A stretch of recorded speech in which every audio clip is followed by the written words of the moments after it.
사랑하는 성도 여러분, 그리고 하나님의 말씀을 사모하는 모든 분들께 주님의 이름으로 평안을 전합니다. 오늘 우리는 담대한 믿음, 기적의 열쇠라는 주제로 우리 삶의 모든 영역을 변화시킬 수 있는 믿음의 힘에 대해 함께 나누고자 합니다. 이 말씀이 여러분 각자의 삶에 살아 움직이며 절망을 희망으로 바꾸고 불가능을 가능으로 이끄는 놀라운 역사를 체험하는 계기가 되기를 소망합니다. 오늘 이 귀한 말씀을 듣기 전에 잠시 시간을 내어 구독과 좋아요를 눌러주시면 감사하겠습니다. 여러분의 작은 손길이 이 귀한 복음의 메시지를 더 많은 이들에게 전하는 통로가 됩니다. 이 말씀을 주변에 나누시는 모든 분들의 가정과 삶의 터전 위에 하나님의 풍성한 축복이 강물처럼 흐르기를 간절히 기도합니다. 이제 우리의 믿음을 한 단계 더 높은 차원으로 끌어올릴 준비가 되셨습니까? 이 시간 여러분의 마음을 불편하게 할 수도 있고 기존의 생각에 도전할 수도 있습니다. 하지만 기억하십시오. 편안함 속에서는 영적 성장이 일어나지 않습니다. 성장은 때로 불편한 과정을 통해 이루어지지만 그 끝에는 하나님의 예비하신 놀라운 축복과 성숙, 그리고 기도의 응답이 기다리고 있습니다. 오늘 저는 여러분의 믿음을 시험하고 자극하고 더 깊은 곳으로 나아가도록 도전할 것입니다. 성경 로마서 1장 17절은 이렇게 말씀합니다. 복음에는 하나님의 의가 나타나서 믿음으로 믿음에 이르게 하나니 기록된 바 오직 의인은 믿음으로 말미암아 살리라 함과 같으니라. 여기서 복음이란 좋은 소식을 의미합니다. 이 좋은 소식은 하나님께서 우리를 어떻게 의롭게 하시는지를 보여줍니다. 그리고 그 시작과 끝은 바로 믿음에 있다고 성경은 분명히 선포합니다. 하나님과 올바른 관계를 맺는 길은 오직 믿음뿐입니다. 이어지는 히브리서 11장 6절은 더욱 강력하게 말씀합니다. 믿음이 없이는 하나님을 기쁘시게 하지 못하나니 하나님께 나아가는 자는 반드시 그가 계신 것과 또한 그가 자기를 찾는 자들에게 상 주시는 이심을 믿어야 할지니라. 이 한 구절만으로도 우리가 왜 담대한 믿음에 대해 깊이 탐구해야 하는지 분명해집니다. 하나님을 기쁘시게 하는 유일한 길이 믿음이기 때문입니다. 여러분, 하나님께서 여러분에게 상 주시기를 원하신다는 사실을 아십니까? 그분을 간절히 찾는 여러분의 믿음에 보상하기를 원하십니다. 성경은 의인이 바로 그 믿음으로 살아간다고 말합니다. 그렇다면 이토록 중요한 믿음이란 과연 무엇일까요? 믿음은 다이아몬드처럼 여러 면을 가지고 있습니다. 오늘 우리는 그 첫 번째 본질에 대해 나누고자 합니다. 믿음이란 바로 하나님의 관점으로 보는 것입니다. 먼저 믿음이 무엇이 아닌지부터 짚어보겠습니다. 첫째, 믿음은 단순한 소망이나 욕망이 아닙니다. 무언가를 간절히 바라고, 기도하고, 원한다고 해서 그것이 곧 믿음은 아닙니다. 소망은 믿음으로 나아가는 계기가 될 수는 있지만 소망 자체가 믿음은 아닙니다. 둘째, 믿음은 사실이 아닌 것을 사실이라고 억지로 믿는 자기 최면이 아닙니다. 버터를 손에 들고 이것은 초콜릿이다라고 아무리 굳게 믿는다 해도 그것은 여전히 버터일 뿐입니다. 믿음은 현실을 왜곡하는 것이 아닙니다. 셋째, 믿음은 감정이 아닙니다. 이것은 매우 중요합니다. 사실 우리의 감정은 종종 믿음의 길을 가로막는 가장 큰 장애물이 되기도 합니다. 우리는 감정에 따라 행동하려는 경향이 있지만 진정한 믿음은 내 감정에도 불구하고 하나님의 뜻을 따라 앞으로 나아가는 것입니다. 올바른 길임을 알기에 내 기분과 상관없이 그 길을 걷는 것이 바로 믿음입니다. 넷째, 믿음은 하나님과의 거래가 아닙니다. 하나님, 이것을 해주시면 제가 저것을 하겠습니다. 와 같은 흥정은 믿음이 아닙니다. 하나님은 도박사가 아니시며 우리의 제안에 따라 움직이시는 분이 아닙니다. 그렇다면 믿음은 무엇입니까? 믿음은 바로 보는 방식입니다. 세상을, 내 삶을, 내 문제를 하나님의 관점으로 바라보는 것입니다. 하나님의 시각을 갖는 것입니다. 히브리서 11장 1절은 믿음을 이렇게 정의합니다. 믿음은 바라는 것들의 실상이요 보이지 않는 것들의 증거니, 여기서 보이지 않는 것들이라는 구절에 주목하십시오. 믿음은 우리의 시력, 즉 영적인 비전과 관련이 있습니다. 어떤 상황이든 한 가지 이상의 관점이 존재한다는 사실에 동의하십니까? 부부 사이에도, 부모와 자식 사이에도 늘 다른 시각이 존재합니다. 때로는 한 가지 사안을 두고 12가지의 다른 해석이 나올 수도 있습니다. 하지만 정말로 중요한 것은 당신이 어떻게 보느냐, 혹은 내가 어떻게 보느냐가 아닙니다. 바로 하나님께서 어떻게 보시는가입니다.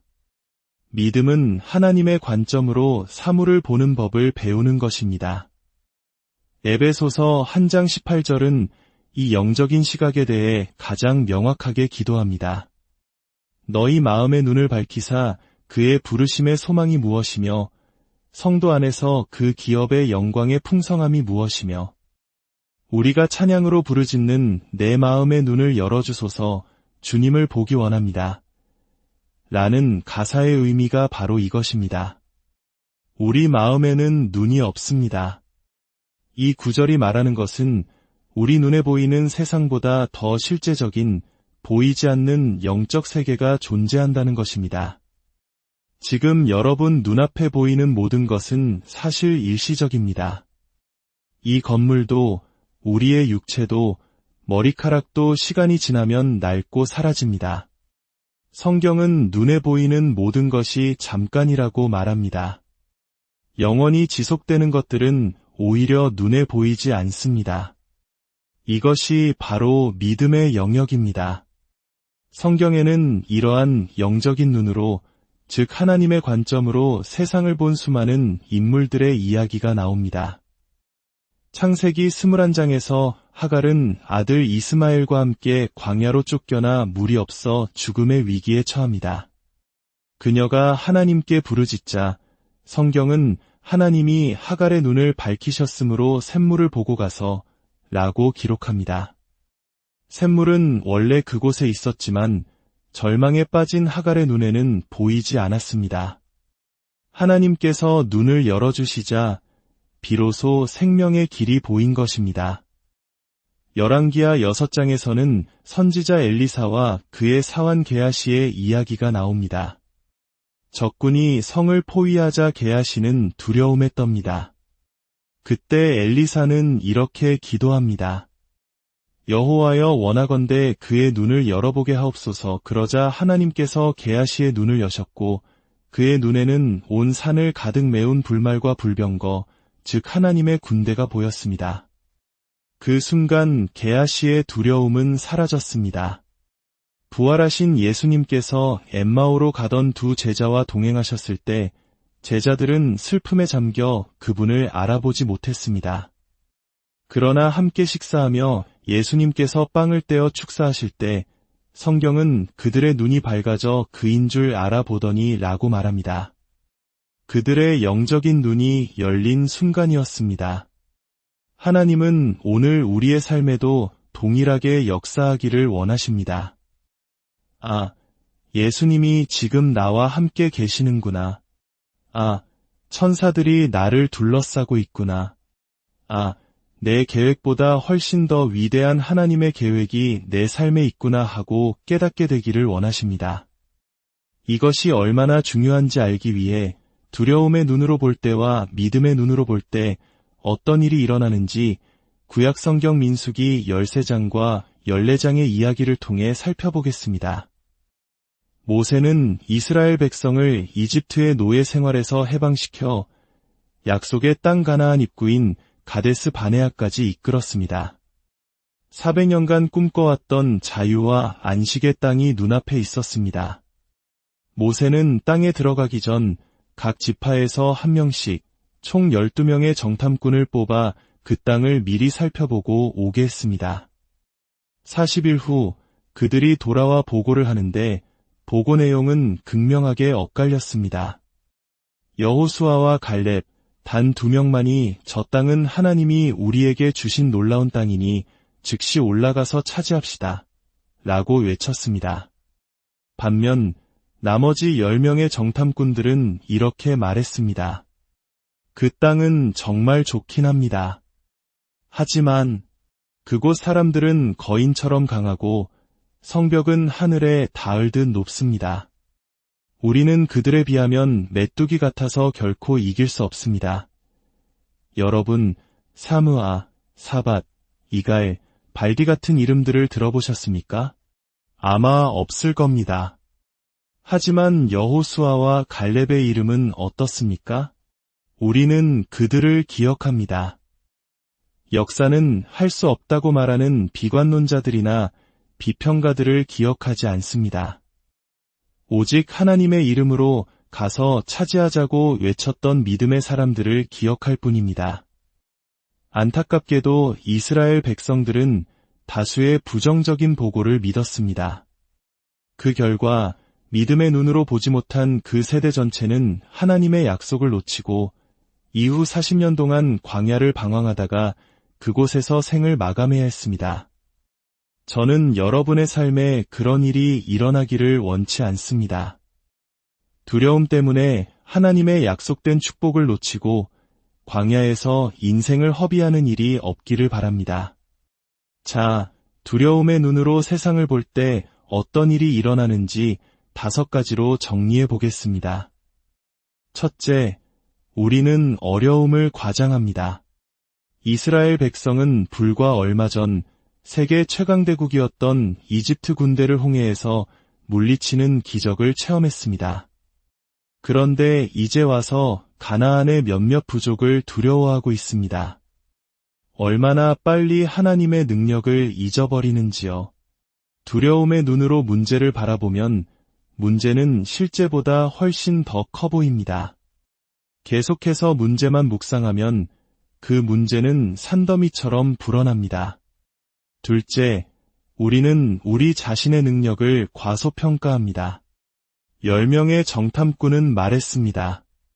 스스로 보기에도 우리가 메뚜기 같으니 그들이 보기에도 그와 같았을 것이니라. 이것은 끔찍한 자기 비하입니다. 스스로를 벌레와 같다고 여기고 있습니다. 그들이 적의 눈에 어떻게 보였을지 어떻게 알았을까요?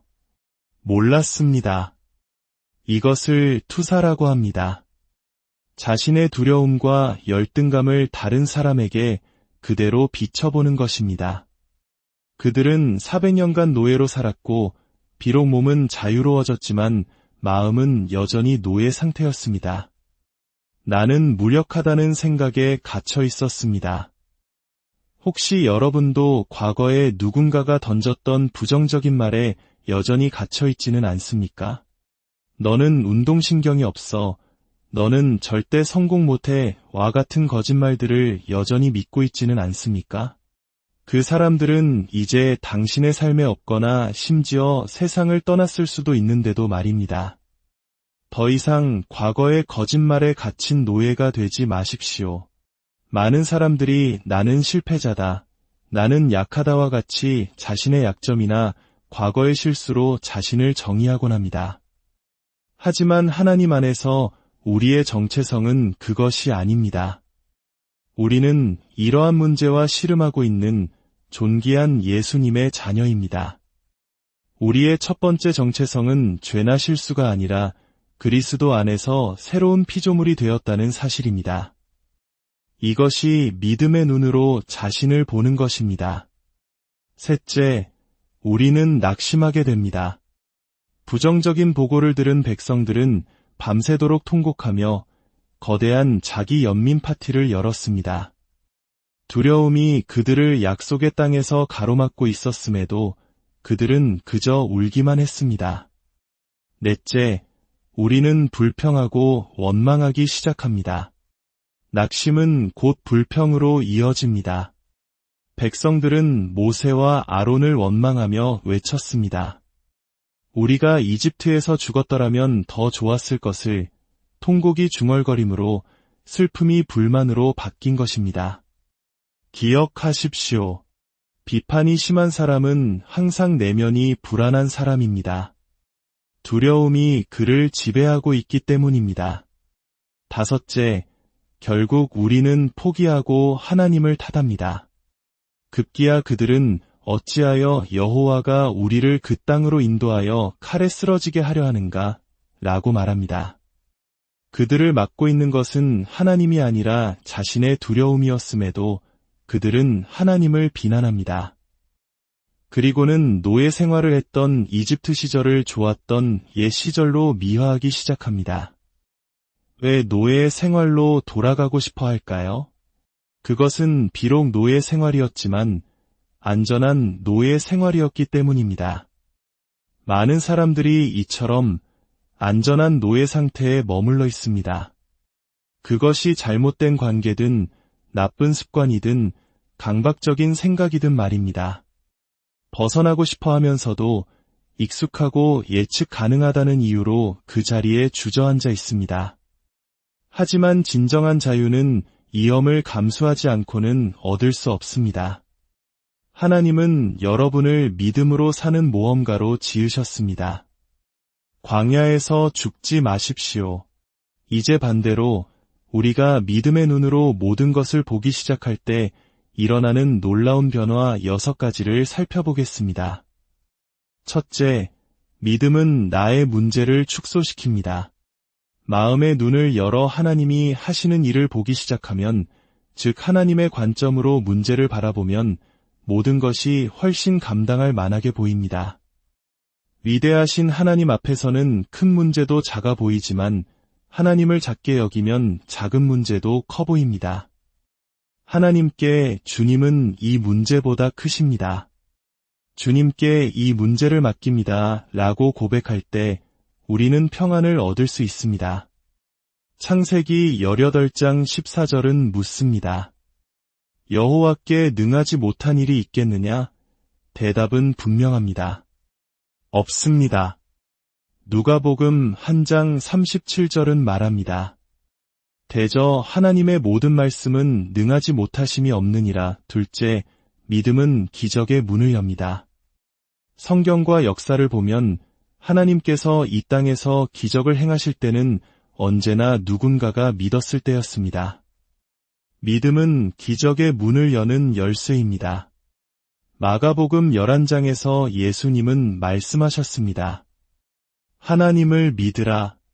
누구든지 이 산더러 들리어 바다에 던져지라 하며 그 말하는 것이 이루어질 줄 믿고 마음에 의심하지 아니하면 그대로 되리라. 하나님은 우주를 법칙 위에 세우셨지만 믿음의 법칙은 자연의 법칙보다 상위의 법칙입니다. 믿음이 사용될 때 이 상위의 법칙이 작동하여 기적이 일어납니다. 하나님은 지금도 여전히 기적을 행하십니다. 여러분의 삶에서 옮겨져야 할 산은 무엇입니까? 이건 절대 안 변해라고 포기해버린 영역은 무엇입니까? 그것은 스스로를 패배시키는 예언일 뿐입니다. 어쩌면 하나님은 그곳에 믿음의 법칙을 통해 역사하기를 기다리고 계신지도 모릅니다. 셋째, 믿음은 하나님께서 나를 위해 일하시게 합니다. 마태복음 9장 29절에서 예수님은 말씀하십니다. 너희 믿음대로 되라. 이 말씀은 하나님께서 우리 삶을 얼마나 축복하실지를 우리 자신이 선택하게 하신다는 뜻입니다. 만약 당신이 하나님께서 당신의 삶에 작은 일을 하실 것이라 기대하면 그분은 작은 일을 하실 것입니다. 만약 큰 일을 기대하면 큰 일을 하실 것입니다. 아무것도 기대하지 않으면 아무 일도 일어나지 않을 것입니다. 제가 여러분의 믿음을 계속해서 도전하는 이유가 바로 이것입니다.